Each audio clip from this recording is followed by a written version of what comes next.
Hi hello నమస్తే welcome to Vikram TV. నేను మీ anchor పప్పు. ఈ రోజు మనతో స్పెషల్ గెస్ట్ అండి. ఆ గెస్ట్ ఎవరో కాదు, certified trainer, motivational speaker, teacher Adilakshmi గారు మనతోనే ఉన్నారు. అండ్ పిల్లల పట్ల ఎలా ఉండాలి, అండ్ పిల్లలు ఎగ్జామ్స్ అప్పుడు టెన్షన్ పడుతుంటారు, వాళ్ళు ఎలాంటి టిప్స్ ఇవ్వాలి, అండ్ పిల్లల పెంపకం ఎలా ఉండాలి, తల్లిదండ్రులు తీసుకోవాల్సిన జాగ్రత్తలు ఏందో ఇప్పుడు మేడం అడిగి తెలుసుకొని ప్రయత్నిద్దాం. నమస్తే మేడం. నమస్తే అండి. ఎలా ఉన్నారు?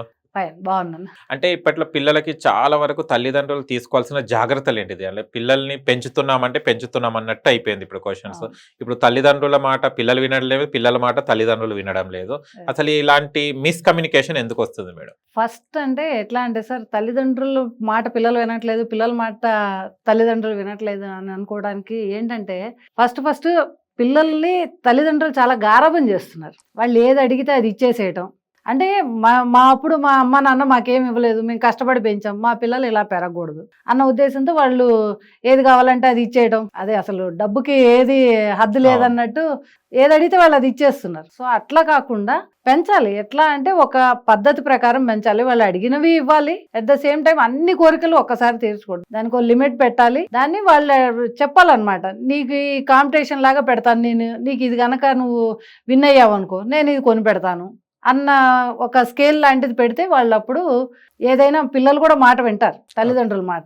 ఓకే, అసలు ఎలాంటి జాగ్రత్తలు తీసుకోవాలమ్మా పిల్లల్ని మనం పెంచుతున్నప్పుడు? పిల్లలకి మంచిగా ఒక మంచి దారిలో వెళ్ళాలంటే పిల్లల్ని ఫస్ట్ మెయిన్ తల్లి అండి. ఇంట్లో తల్లి తండ్రి, తర్వాత టీచర్. బయటకు వెళ్ళిన తర్వాత టీచర్. స్కూల్లో ఉన్నంతసేపు టీచర్తో ఉంటారు, ఇంటి దగ్గర ఉన్నప్పుడు అమ్మా నాన్నతో ఉంటారు. అలాంటప్పుడు అమ్మా నాన్న ఏం చేయాలి? వాళ్ళని ఎట్లా చదువుతున్నారు, ఎట్లా ఉంటున్నారు, ఇంట్లో వాళ్ళ బిహేవియర్ ఏంటి, పెద్దవాళ్ళతో మాట్లాడేటప్పుడు ఎట్లా మాట్లాడుతున్నారు, ఎవరైనా మన ఇంటికి వచ్చినప్పుడు వాళ్ళని ఎట్లా రిసీవ్ చేసుకోవాలి. ఇప్పుడు పిల్లలందరికీ ఒక ఫ్యాషన్ అయిపోయింది. ఇంట్లో ఎవరైనా రాగానే వీళ్ళు వెళ్ళి లోపల కూర్చుంటారు, తలుపులు వేసుకుంటారు. పలకరించే పద్ధతి పోయింది. అలా కాకుండా తల్లిదండ్రులు నేర్పించాలి. మన ఇంటికి వాళ్ళు వచ్చారంటే వాళ్ళకి నమస్తే అని పెట్టడము, వాళ్ళకి మంచినీళ్ళు కావాలని ఇవ్వడం, ఇలాంటి చిన్న చిన్నవన్నీ నేర్పిస్తూ ఉంటే వాళ్ళకి రేపు పొద్దున ఇంటికి ఎవరైనా వస్తే ఎట్లా ఉండాలి అన్న ఇది ఉంటుంది. అంతేకాకుండా లోపలికి వెళ్ళి తలుపేసుకొని కూర్చోంటే వీళ్ళ పాటికి వీళ్ళు మాట్లాడుకో, మీ పిల్లలు ఏరంటే లోపల కూర్చున్నారండి, అదో పెద్ద ఫ్యాషన్ అయిపోయింది ఇప్పుడు. అట్లా కాకుండా నేర్పించాలి, కొన్ని మర్యాదలు అనేవి నేర్పించాలి. ఇంటికి ఎవరైనా వస్తే ఎట్లా ఉండాలి, పెద్దవాళ్ళు రాగానే నమస్కారం పెట్టడం, ఇలాంటివన్నీ నేర్పించాలి. పిల్లల చదువు విషయంలో పేరెంట్స్ ఎలాంటి జాగ్రత్తలు తీసుకోవాలి మేడం? పిల్లల చదువు విషయంలో అండి, ఇప్పుడు పిల్లల్ని మనం పేరెంట్స్ ఏమంటారంటే చదువుకో అంటారు. చదువుకో అంటే వదిలేస్తే వాళ్ళు ఏం చదువుకుంటారు చెప్పండి? వాళ్ళ జాస అంతా వేరే దాని మీద ఉంటుంది. ఇప్పుడు నేను మిమ్మల్ని అడుగుతాను, చదువుతూ ఉండండి అని చెప్తా. చెప్పి నేను వచ్చేటప్పటికి మళ్ళీ ఏం చదివావు అంటే వాళ్ళు అదే చదువుతూ ఉంటారు, ఇంకేమీ మారదు, రాలేదు. అట్లా కాకుండా నేను ఒక చిన్న ఎగ్జాంపుల్ చెప్తాను. ఇక్కడ ఒక సూది దారం మీకు ఇస్తాను, మీకు ఇచ్చి పప్పు గారు మీరు దాంట్లో దారం ఎక్కించండి అని చెప్తాను. అప్పుడు మీరు ఏం చేస్తారు చెప్పండి? ట్రై చేస్తాం. దాంట్లోకి ఎక్కించడానికి మీ కాన్సన్ట్రేషన్ అంతా దాని మీద పెట్టి సూదిలోకి దారం ఎక్కిస్తూ ఉంటారు. అదే అలా కాకుండా మీరు సూదిలో దారం ఎక్కించమన్నా కదా అని ఇట్లాను అట్లాను చూస్తూ దారం ఎక్కించారు అనుకోండి, అది ఎక్కుతుందా? ఎక్కదు కదా. కాన్సన్ట్రేషన్. సో పిల్లలకి మనం ఫస్ట్ చేయాల్సింది కాన్సన్ట్రేషన్ వచ్చేలాగా పేరెంట్స్ క్రియేట్ చేయాలి. ఓకే, అంతేగాని నువ్వు చదువుకో అని అంటాం కాదు. పిల్లవాడు చదువుతున్నాడు అంటే వాడు ఎక్కడ దాకా చదువుతున్నాడు, ఏం చదువుతున్నాడు, అసలు వాడి 2 hours కూర్చున్నాడంటే ఎంత దాకా వచ్చింది వాడికి అనేది పేరెంట్ పక్క నుండి కొంచెం గైడెన్స్ చేస్తూ ఉండాలి. ఇప్పుడు ఈ 1 hourలో నీకు ఈ క్వశ్చన్ వచ్చేయాలి, నేను వచ్చి అప్పు చెప్పించుకుంటాను అన్నాను అనుకోండి, ఏం చేస్తాడు వాడు?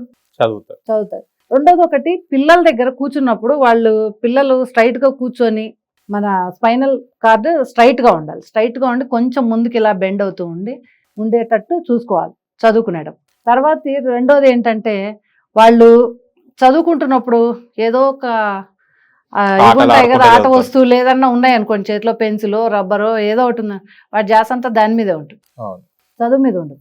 సో అలాంటివి ఏం లేకుండా, మళ్ళీ ఇన్స్ట్రుమెంట్స్ ఏం లేకుండా ఉండేటట్టు చదువుకునేటట్టు చూడాలి తల్లిదండ్రుల ముందర. వాళ్ళకు ఒక టైం ఇవ్వాలి. వాళ్ళు ఎంత టైం దాకా చదువుకుంటున్నారు? కూర్చొని 2 గంటలు చదువుతున్నాడు కదా అని అంటే వాడు బయటకు వచ్చి ఏమంటాడు? అమ్మ నేను 2 hours చదివేసి అయిపోయింది, ఆ 2 hours ఏమొచ్చింది నీకు అనేది పేరెంట్ ఇచ్చారు. అట్లా కాకుండా వాడు చదువుతున్నప్పుడు ఒక 1/2 hour బ్రేక్ తీసుకుంటున్నాడా లేదా, కంటిన్యూగా చదువుకుంటున్నాడంటే వాడికి ఎక్కదు. ఫస్ట్ ఆఫ్ ఆల్ అది రాని చదువు అనమాట, ఏదో మన కోసం చదువుతున్నారు వాళ్ళు. అట్లా కాకుండా ఏం చేయాలంటే వాళ్ళు 1/2 hour బ్రేక్ తీసుకునేటట్టు, ఆ 1/2 hourలో వాళ్ళకి ఎంత వచ్చింది ఏంటి అనేది కొంచెం అమ్మ అన్న ఇంట్లో మా ఫాదర్ డ్యూటీకి వెళ్తే మా మదర్ ఉంటారు కదా, మదర్ కొంచెం మానిటర్ చేసుకుంటూ ఉండాలి ఇలాంటి విషయాలు మాత్రం. కానీ ఇప్పట్లో అలా కాకుండా ట్యూషన్స్ కి పంపిస్తున్నారు కదా, ఆ, వీళ్ళేమో జాబ్స్ కి వెళ్ళిపోతున్నారు, వాళ్ళేమో ట్యూషన్ కి పంపించేస్తున్నారు. అలాంటి పేరెంట్స్ కి మీరు ఏమంటారు? మొత్తం బాధ్యత అంతా ట్యూషన్ టీచర్దే. ఆ, డబ్బులు కడుతున్నాం, మీ దగ్గరికి పంపిస్తున్నాం, మీరు ఏం చేస్తారు? అదే. ఎగ్జాంపుల్ నాకే రోజు ఎదురవుతూ ఉంటాయి అట్లాంటివన్నీ. ఆ, సో ఏంటంటే వాళ్ళు మేము ట్యూషన్ పంపిస్తాం, మా దగ్గర ఉండేది 2 hours 3 hours ఉంటారు. అవును. తర్వాత స్కూల్లో వస్తారు, స్కూల్లో అర్థం కాకే ట్యూషన్ కి పంపిస్తారు. yes. ట్యూషన్ లో కూడా ఇంకా అర్థం కాలేదంటారు. ఇంటికి వెళ్ళి వాళ్ళు ఏం చదవరు, ఇంటి దగ్గర అమ్మ నాన్న బాధ్యత ఏం లేదన్నట్టు వాళ్ళు ఏమనుకుంటారు, స్కూల్కి పంపిస్తున్నాం ట్యూషన్కి పంపిస్తున్నాం, ఇంకా వీడికి చదువు ఎందుకు రాదు అనుకుంటారు. ఉమ్, అంతేగాని ఇంట్లో పేరెంట్స్ ఏం చెయ్యాలి అనేది మాత్రం ఎవరు గమనించట్లా. ఉమ్, పేరెంట్ ఏం ట్యూషన్లో ఏం చదివావు నువ్వు, 3 hours ఉండొచ్చావు, మీ ట్యూషన్ మేడం ఏం చెప్పింది అని అడగాలి. ప్రతిరోజు నోట్స్ చెక్ చేయాలి. చదువు రాని వాళ్ళు ఉంటారు, రాని వాళ్ళు ఉన్న అట్లాంటి పిల్లలు బాగానే చదువుకుంటారు సార్. ఆ, అన్ని వచ్చిన వాళ్ళు ఉంటారు సార్, అవును. వాళ్ళు వదిలేస్తున్నాక ట్యూషన్కి వెళ్తున్నారు కదా, మరి మార్క్స్ ఎందుకు రావట్లేదు? మీరు ఎట్లయినా మా వాడిని చదివించండి, కొట్టండి, తిట్టండి. అంటే పేరెంట్స్ మంచి వాళ్ళుగా ఉండాలి. ఉమ్, ఇట్లా బయటకు వస్తే ట్యూషన్ టీచర్స్ వీళ్ళు మాత్రం స్ట్రిక్ట్ గా గయ్యాళ్ళలాగా కనబడాలి. ఆహా, ఓకే. ఆ పద్ధతి కాదు కదా. ఇప్పుడు నా దగ్గరకు వస్తారు పిల్లలు, వాళ్ళకి నేను చెప్తాను ఎట్లా అంటే వాళ్ళకి అర్థమయ్యే రీతిలో చెప్పాలి సార్. ఏదైనా సరే మనం చెప్పామంటే అది అర్థమయ్యే రీతిలో చెప్పాలి వాళ్ళకి. ఉమ్, నువ్వు చేసేయి అంటే వాళ్ళు ఎప్పుడు చేయరు, చేసేయి అంటే వాడు గంట అయినా 2 గంటలైనా అలాగే కూర్చుంటాడు, అదే. చదవడు. ఇప్పుడు ఒక సమ్ ఇస్తాను నేను మ్యాథ్స్ది, a+b² నేర్చుకోరా అని అడుగుతా. నేను ఒక గంట అయిన తర్వాత a+b² ఏంట్రా అంటే వాడు a+b² లోనే ఉంటాడు, ఆ మిగతా ఫార్ములా నేర్చుకోడు. సో అట్లా కాకుండా కూర్చొని ఈ a+b² ఎలా వచ్చింది, దేని ద్వారా వచ్చింది అనేది చెప్పాను అనుకోండి, ఎక్స్ప్లెయిన్ చేసి, అది వాడికి అర్థమైంది, అప్పుడు హ్యాపీగా చేసేస్తాడు సమ్స్ అన్ని, ఉమ్, భయం ఏమి ఉండదు. ఓకే. అది వాడికి ఏ సబ్జెక్ట్ అయితే స్టూడెంట్కి భయం అనేది ఉంటుందో ఆ సబ్జెక్ట్ని మనం పక్కన కూర్చొని క్లియర్గా ఎక్స్ప్లెయిన్ చేయాలి. ఎక్స్ప్లెయిన్ లేదు అనుకోండి, ఈ రోజుల్లో మనం అందరూ స్కూల్స్లో అర్థం కావట్లేదని పిల్లలు ఏం చేస్తున్నారు, నేను యూట్యూబ్ వీడియో చూస్తాను, ఉమ్, వీడియో చూస్తే నాకు అర్థమవుతుంది.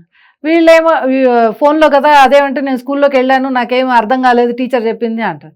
సరే టీచర్ చెప్పింది అర్థం కాలేదు, వీడియో ఇస్తారు, ఆ వీడియో చూస్తాడు, ఆ వీడియో నుంచి ఇంకో వీడియోకి వెళ్ళిపోతాడు వాడు. అట్లా కాకుండా ఆ వీడియో చూసావు, ఓకే నాన్న నేను కూడా నీ పక్కన కూర్చుంటా, ఆ వీడియో చూద్దాం, నేను కూడా నేర్చుకుంటా, నాకు రాదు అని అన్నారు అనుకోండి, అప్పుడు పేరెంట్ కూడా పక్కన కూర్చున్నట్టు ఉంటుంది, మానిటర్ చేస్తున్నట్టు ఉంటుంది, వాడికి ఆ సబ్జెక్ట్ నేర్చుకున్నట్టు ఉంటుంది. అప్పుడు మదర్ అడగచ్చు కదా, ఫాదరో మదర్ ఎవరైనా అడగచ్చు కదా, నువ్వేం విన్నావు నాన్న, ఏం నేర్చుకున్నావు, ఓకే ఒకవేళ నీకు ఇది అర్థం కాలేదు, నాకు అర్థమైంది నీకు చెప్తున్నా, రేపు వెళ్ళి మీ మేడంని అడుగు, నువ్వు ఏమంటావు, దీన్ని ఇదేనా మేడం ఇది కాదా అని.